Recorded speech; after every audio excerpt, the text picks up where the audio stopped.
అందుకనే మేమందరము అదేవిధంగా మన ప్రధానమంత్రి గారి నిర్ణయాలు ఏవైతే ఉన్నాయో అవి చరిత్రలో నిలిచిపోయేటువంటి నిర్ణయాలు, అలాంటి నిర్ణయంగా పనిచేయడం జరిగింది.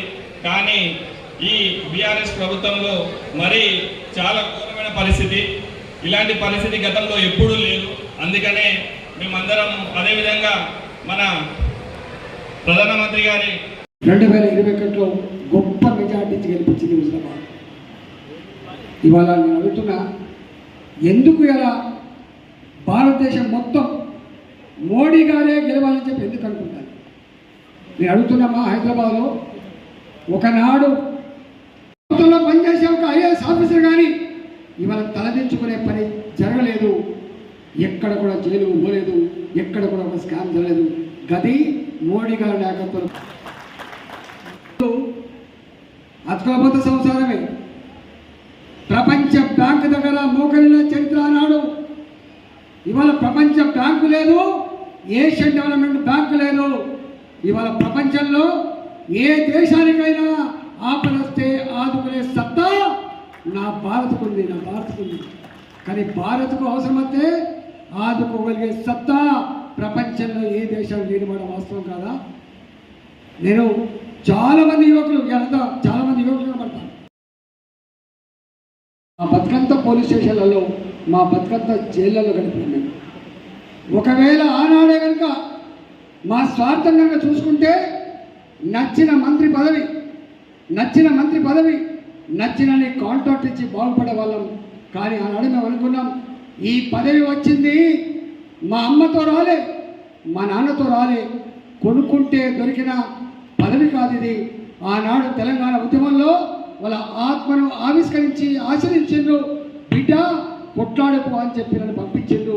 ఆ ఉద్యమ బిడ్డగా ఇక్కడికి వచ్చిన తెలంగాణ వచ్చేంత వరకు ఇలానే ఉంటుంది తప్ప, తెలంగాణ వచ్చుడో మేము సచ్చుడో తప్ప మేము పోయేది లేదని చెప్పి కొట్లాడి ఆనాడు వీళ్ళందరూ ఎక్కడున్నారు?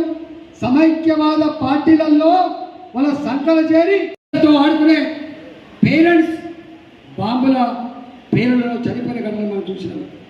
సాయిబాబా గుళ్ళ దగ్గర పూజ చేసే సామాన్యులు, అపంశుభం తెలియని వాళ్ళు బాంబులు పెడితే తెగిపడ్డ కంఠాలను చూసినాం, విసిరేయబడ్డ మాంసం ముద్దలు చూసినాం. మనం ఏ గోకుల్ చాట్ పిల్లలతో పోయి తింటామో, గోకుల్ చాట్ దగ్గర ఎంతమంది చనిపోయినో ఇప్పటికీ ఆ క్షతగతుల ఆనవాళ్ళు కనపడతా ఉంటాయి. దిల్షుక్ గారి పేర్లు కావచ్చు. నేను అడుగుతా ఉన్నా, మోడీ గారికి ఎందుకు ఓటాలని చెప్పే రేవంత్ రెడ్డి, నీ హయాంలో గిన్ని పేర్లు జరిగినాయి. నా మోడీ గారి హయాంలో ఈ దేశంలో ఎక్కడా బాంబు పేలులు లేవు, ఎక్కడా తుపాకుల మోతలు లేవు. నా జమ్మూ కాశ్మీర్లో రక్తం మడుగులలో గిలగిల కొట్టుకునే సైనికులు లేని వాళ్ళ నా జమ్మూ కాశ్మీర్ ఒక ప్రశాంతమైన రాష్ట్రంగా, దేశంలో భాగంగా ప్రపంచంలో మళ్ళోసారి ఎవడు కన్నెత్తి చూడని 370 ఆర్టికల్ రద్దు చేసి ఇవాళ జమ్మూ కాశ్మీర్ని కాపాడిన బిడ్డ నరేంద్ర మోడీ. నువ్వేం చేసినావు? దేశానికి స్వతంత్రం తెచ్చిన వాళ్ళని చెప్పే నీ పార్టీ 75 ఏళ్ళుగా ఒకే దేశం ఒకే చట్టాన్ని అమలు చేయని దద్దమ్మ పార్టీ నీ పార్టీ. ఒకే దేశం ఒకే చట్టమని అమలు చేసిన పార్టీ నా పార్టీ. అమలు చేసిన నాయకుడు నరేంద్ర మోడీ. గందుకోట వేస్తారు కదా. నేను అంటున్నా, 500 ఏళ్ళ నాడు, 500 సంవత్సరాల నాడు పరాయి దేశస్తులు మన మీద దాడి చేస్తే రాజ కుటుంబాలు ఉందా? రేవంత్ రెడ్డికి మలకాయలేక ఇల్లుందా? ఓ వాకిలుందా? మరి నాదన్నాడేంది? మా దగ్గర నందారెడ్డి గారు ఉన్నాడు, మా మోహన్ రెడ్డి గారు ఉన్నారు. ఇక్కడ నేను నా school Keshav memorial high school Narayanguda, నా కాలేజ్ ఆలియా కాలేజ్, నా డిగ్రీ సాయిబాబా సైన్స్ కాలేజ్. నేను చదివింది ఉస్మానియా విశ్వవిద్యాలయం ప్రాంగణంలో. మా గొప్పని పోరాట కనుక 92లో నేను బిజినెస్ పెట్టుకుని ఇక్కడ నాకు ఈ నియోజకవర్గంలో ఒక 5 ఊర్లలో 6 ఊర్లలో నా కోళ్ళ పాలన ఉంటాయి, నా ఇల్లు ఉంటుంది, నా వాటి ఉంటుంది. నన్ను పట్టుకొని అంటాడు అంటే ఈయనకేం సంబంధం అంటాడు. మరి నీకేం సంబంధం అంటే ఎంత ఇక మంచి ఉండని మాటలు మాట్లాడితే కానీ అంటే ఎంత అబద్ధాల మాటలు. అధికారం రాగానే కళ్ళు నెత్తికెక్కి ఎవరి మీద పడితే వాళ్ళ మీదనే ఏది పడితే అది మాట్లాడితే చెల్లదు మిస్టర్ రేవంత్ రెడ్డి, మంచిది కాదని చెప్పి తెలియజేస్తాను.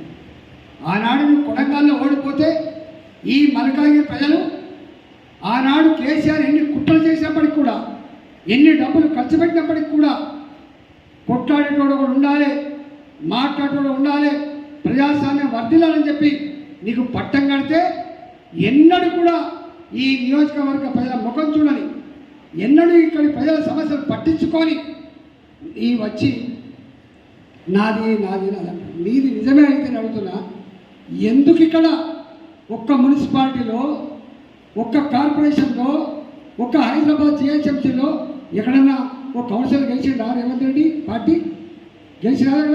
కార్పొరేషన్ ఎక్కడా గెలవలేదు, ఎక్కడా గెలవలేదు. ఏదో ఆయన కోటేసింది కానీ ఆయన పార్టీకి ఎక్కడ ఓటు వేయలేదు. మొన్న అసెంబ్లీ ఎన్నికలని ఈ పార్లమెంటు పరిధిలో 7 అసెంబ్లీ సీట్లు ఉంటాయి. 7 అసెంబ్లీ సీట్లలో ఒక్క సీటు కూడా కాంగ్రెస్ పార్టీ గెలవలేదు. ఇంత ప్రపంచం వచ్చినప్పటికి కూడా నీ మహబూబ్ నగర్ నుంచి మొదలుపెట్టి ఖమ్మం, నల్గొండ, వరంగల్ లాంటి, కరీంనగర్ లాంటి ప్రాంతాల్లో ఇట్లా గాలి వీస్తే కూడా ఆ గాలి ఇక్కడ వీయలే, ఇక్కడ నీ ముఖం చెల్లలే. ఒక్క సీటు ఒక సీట్ వెళ్ళలేదు. ఇప్పుడు మాత్రం ఏమంటాడు, ఎట్లన్నా చేసి బయట 2 ఎంపీ సీట్లు ఓడిపోతామా కానీ మల్కాజ్గిరిలో మాత్రం ఈటల గెలవద్దు. ఇది ఆయన పంతం. గట్లనే కేసీఆర్ కూడా అనుకున్నాడు. ఇప్పుడు మా రవి చెప్పింది 20 ఏళ్ళు అందులో 14 సంవత్సరాలు ఉన్న ప్రజలు, కింద ఉన్న ప్రజలు, యువకులు, టీఆర్ఎస్ పార్టీలో స్వచ్ఛందంగా ఇప్పుడు చెప్తున్న మహిళలు మేమంతా కూడా మీ సమక్షంలో భారతీయ జనతా పార్టీ మోడీ గారిని గెలిపించాలని తప్పకుండా ఇవన్నీ ఒక నాయకుడు ఇంప్లై చేస్తే ఒకరు చెప్తూ వచ్చింది కాదు.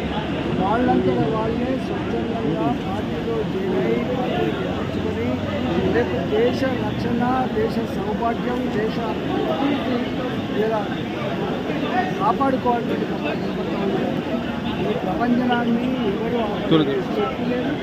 రాబోయే ఎన్నికల్లో టీఆర్ఎస్ పార్టీకి కానీ కాంగ్రెస్ పార్టీకి కానీ ఇక్కడ వాళ్ళకు ముమ్మాటికి అవుకుంటున్న కొండలరెడ్డి గారు ఎక్కడున్నా ఇక్కడ స్టేజ్ మీదకి రావాల్సిందిగా కోరుచున్నాం. గెలిచే పార్టీ భారతీయ జనతా పార్టీ ఇవాళ కమలం మీ పరిస్థితుల్లో మీరు ఏ విధంగా మీరు ముందుకెళ్తారు? నెక్స్ట్ మీరు ప్రజలు ఉన్నారు కదండి, కౌన్సిలర్లు వాళ్ళు దేనికి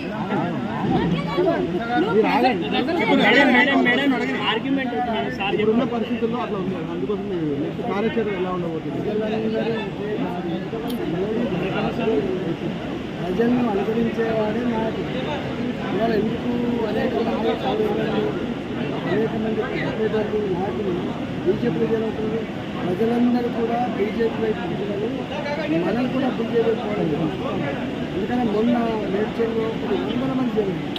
ఇవాళ కూడా నాగాడ మున్సిపాలిటీలో చైర్మన్ గారు, తర్వాత వీరే కాకుండా అనేక మంది మున్సిపల్ కౌన్సిలర్లు అందరిపై మాట్లాడచ్చు. నేను వైస్ చైర్మన్ గారి ఇంటికాడ కానీ మాట్లాడచ్చు.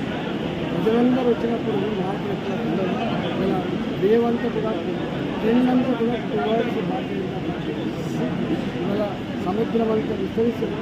భారతీయ జనతా పార్టీ ఇంకా గ్రామంలో ఉంది, గ్రామంలో ఉంది, ఈ బూతులో ఉంది, కాకపోతే అన్ని బూతులు మారాయి.